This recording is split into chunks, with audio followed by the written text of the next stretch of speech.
And he was 70 years old, most theologians guess, when God interrupted his very successful life and called him to do something, you know.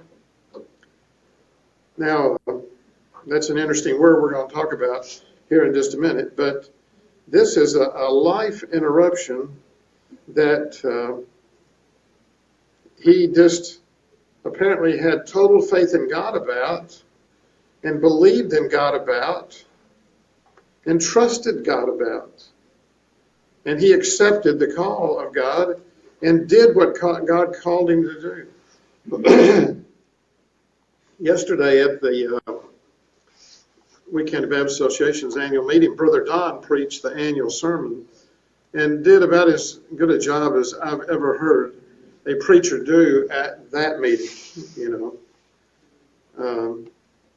He had obviously prepared well for that, you know, and put a lot of time into that, and I appreciated that, you know, but he talked about the call that we have, you know, and I think it was from Matthew, the 9th and 10th chapters, if I'm not mistaken, and it was in the 9th chapter that he talked about, you know, calling us to go out,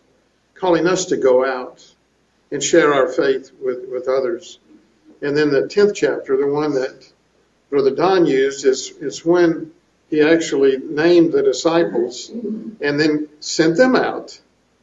And so in this 9th chapter is where it says that the harvest is ready and the laborers are few. That was the theme of evangelism from our association. So, you know, we have a call. You know, it's not as specific maybe as this one. Well, Abrams was not specific, but he was personally called out by God to do what is being said here. But we have a call to go out and share our faith. We're to do that.